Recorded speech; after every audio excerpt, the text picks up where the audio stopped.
Okay, well we're here today with Joyce, who's gonna have fat transfer today, and she's got a few areas on her face of hollowing that we're gonna fill in with the fat, and I'm gonna take the fat from her love handle. I've marked already the areas that the fat's gonna be placed, which include the temporal hollows.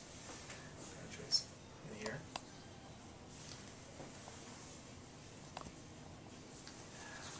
A bit in the tear troughs as well. It's going to be a little bit more on her left side than her right to accommodate for some baseline asymmetry.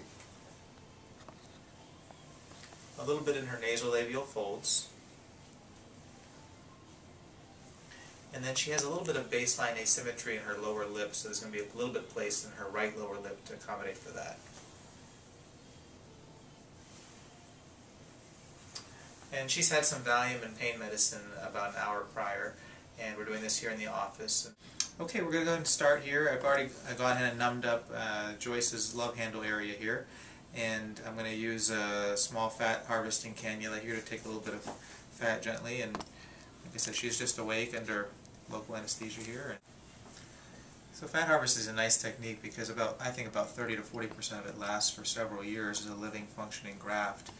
The other 60 or 70% resorbs fairly quickly within the first couple months, but the part that lasts, it's a long-lasting filler. It's your own material, and there's no fear of rejection or any of those issues. And it's also just a nice volumizing agent. You can layer it in different parts of the face. So you can see here, what we have here is fat, which is a yellow component.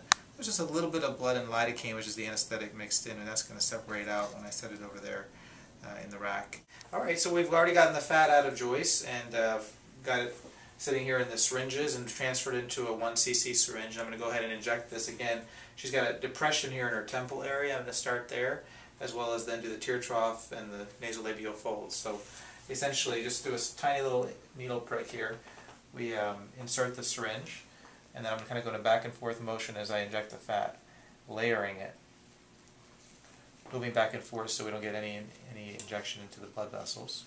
And you'll see the area just kind of instantaneously start to fill in.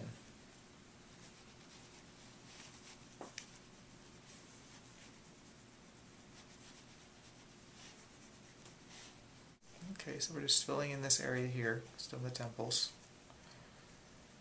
Hopefully you can see that starting to fill in.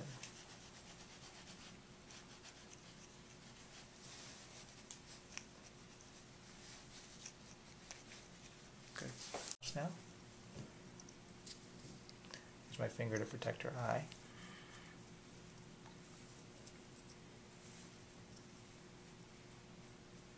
We're going to go ahead and start with the nasolabial fold on the right side. I finished doing the tear trough here and the temple on this side. We haven't done the other side yet, so I'm going to go ahead and inject this nice yellow fat right into the nasolabial fold.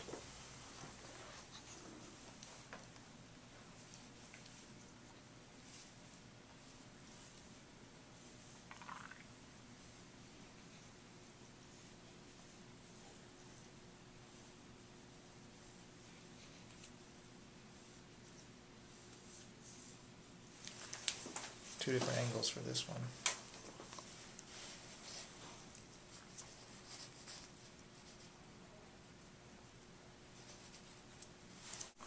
Now, because she has a little bit of an asymmetry with this lip being fuller on this side than this side, I'm just going to put a little bit of fat from here to here.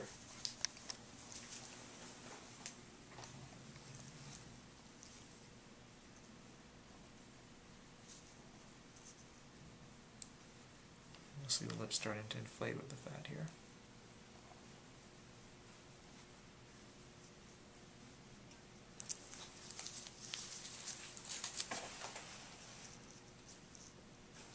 How are you doing, Joyce? Good.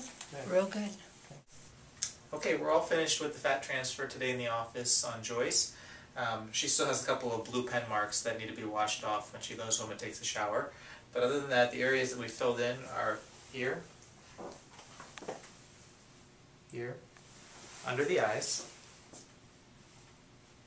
in the folds, and then a little bit in the right half of her lip, right out here, because she had a baseline asymmetry. So those are the areas that were treated with fat transfer today, and they're overcorrected because only 30 to 40% of the fat actually lasts long term, so that's why she's a little puffier, but over the next 2 weeks it'll settle into place. How was it, Joyce? Easy, piece of cake. Okay.